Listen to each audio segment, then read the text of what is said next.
What if I told you that getting young people to take one specific class today could change the course of their lives more than any other and dramatically change the face of tech talent?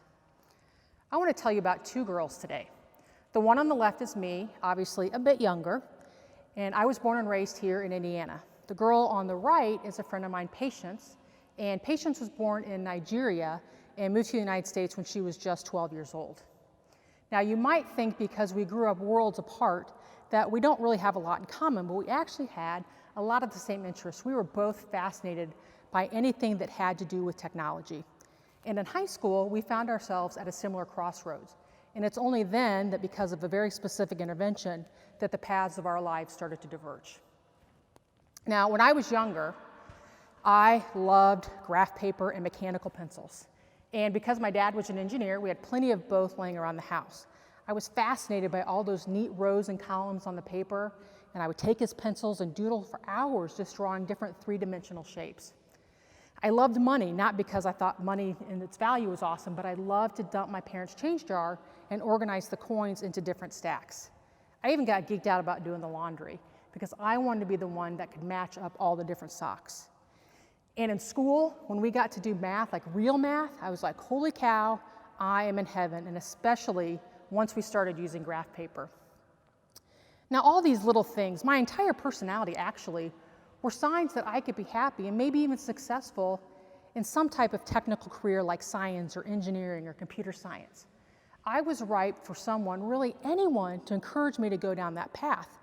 But no one did, not even my dad, the engineer.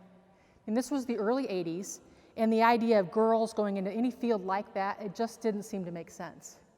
But that was nearly 4 decades ago. Surely things have changed, right? Well, let's talk a little bit more about Patience.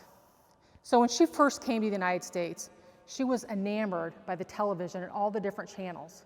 But even more so, she was fascinated by the remote control. The idea that this little device could actually control some bigger device. And it was a simple remote control that got Patience really excited and thinking about a possible career in technology, something that simple. Unfortunately, there was no one around to encourage this interest, no one to feed her passion. It wasn't happening at home, where it was her brother that was being encouraged to take classes at the Career Center. And it wasn't happening at school. The guidance counselor wasn't encouraging her to take any number of the computer science classes available. So have we come any further in 4 decades? Are we as a society consistently and universally encouraging young people, especially girls and students of color, to think about careers in science and technology, engineering, those that are traditionally dominated by white males? The answer is no, we're not. And that brings me to one of the hottest topics in technology today, and that is diversity. Now, diversity just feels good, doesn't it? I mean, it seems like you want to strive for that. If I were to ask you, is diversity in the workplace a good thing? You would look at me like I was crazy, like that's a no-brainer question, Karen. Beyond just feeling right, diversity makes sense from a business perspective. We know from research from MIT that offices that are more diverse tend to operate more efficiently than non-diverse workplaces, thus earning more money. Forbes has published data that tells us that female entrepreneurs generate 20% more revenue than their male counterparts, despite starting with 50% less capital. And beyond just the financial gains to be had from having diversity in the workplace, there's also the fact that a diverse workforce helps to serve as a safeguard against creating and producing products that have unintended bias. So what do I mean by unintended bias? Well, let's look at it in the context of artificial intelligence. So artificial intelligence, or AI as it's commonly referred to, is technology that attempts to perform tasks or make decisions that typically require human intelligence. On the surface, AI has limitless possibilities, but it doesn't come without its challenges. And one of those challenges is artificial intelligence bias. Because what AI models try to do is to imitate humans, and as humans, we are innately biased, whether we realize it or not. If we look a little deeper, just a little bit more context, what AI does is it takes a massive amount of data and combines it with very fast, iterative processing algorithms to generate an output. What AI bias is an anomaly in the output of those algorithms. And really there's 2 primary causes. One could be an unintended bias by the human that's writing the code for those algorithms, or there may actually be prejudices inside the data itself. Just to give you an idea of a few examples of AI bias, Amazon, their recruiting software was unintentionally kicking out very qualified, highly competitive women for certain jobs because those jobs had been traditionally held by men. So the underlying data had prejudices in it. The AI powering Google Photos was inaccurately mislabeling African Americans as gorillas. Facebook was allowing their advertisers to target ads or create algorithms that took into consideration things like race, gender, ethnicity, a number of other factors. Well, as a result, the AI was serving up ads for traditional female jobs like nursing, secretarial work, just to women, and conversely serving up ads for traditionally male jobs like taxi driving or janitorial services to men, and particularly men of minority backgrounds. There's a number of other examples of AI bias that we can point to, whether that's in healthcare, criminal justice, or any number of the apps that you're using today on your phone.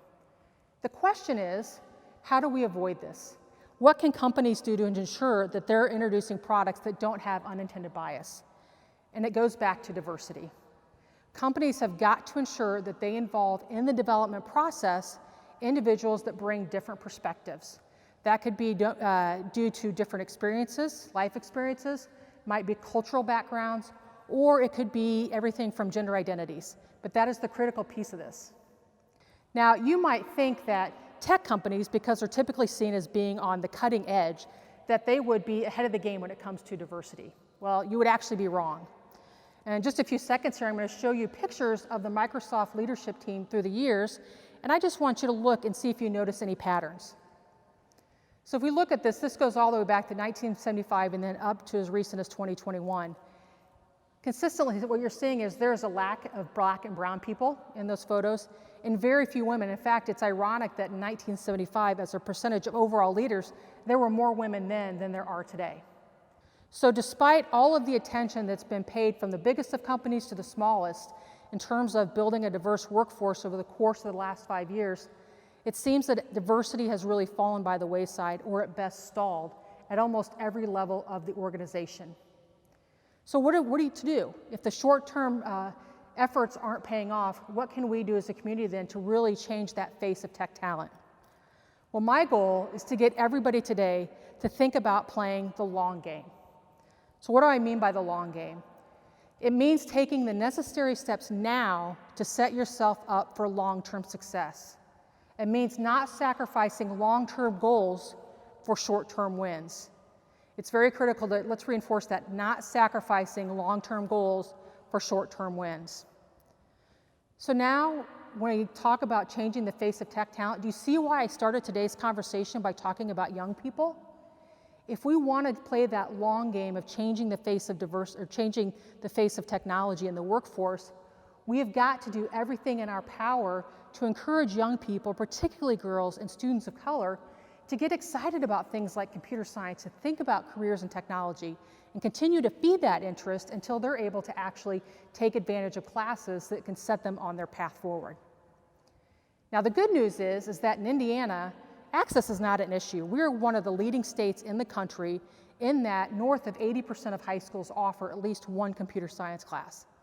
But when we start to think about participation in those classes, the numbers tell a very different story.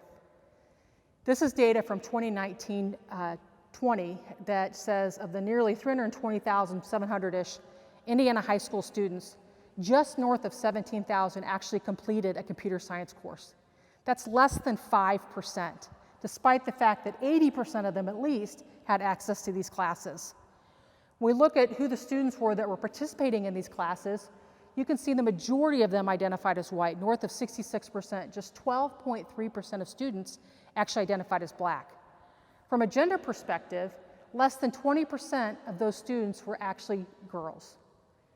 So why is that? Why aren't we having more young girls participate in these computer science classes? Bottom line, they're skeptical. Google and Gallup have done a great deal of research into this topic, interviewing and doing surveys with girls in grades 7 through 12. And here's some of the most poignant stats that came out of their most recent research. 31% of these girls think that it's important for them to learn CS. Put another way, 69% think it doesn't matter. Why should they have to learn it? 36%, just 36% of those girls think that they're likely to need CS for their careers, and just a mere 12% of these girls are likely to pursue a job in CS. It is critical that we help young girls see people around them that look like them, but the problem is they don't. Whether it's intentional or unintentional, they're being told that these technical jobs like science and engineering and technology are not feminine, that they're made for males. The same thing is being told to young students of color. You saw the leadership slide. I mean, the bottom line is that these students cannot become what they don't see. And we know from the data, especially for young girls, they're not seeing themselves in technology. If you look at it, just 20% of computer science professionals are actually women. And that's not going to get any better anytime soon when you consider that 18% of CS degrees are given to women. So we clearly have a lack of role models for these young people to be able to see, despite the fact that women earn nearly 94% of what men earn in computer science.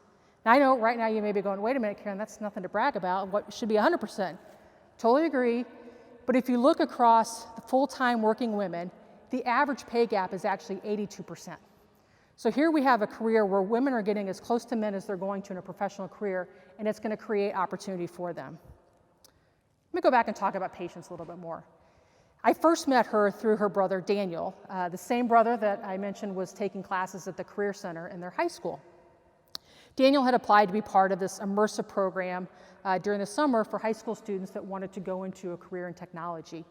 And during the interview process, he said to me, you know what, I'm excited about this, but you really need to be talking to my sister. She's the one that's geeked out by all things technology.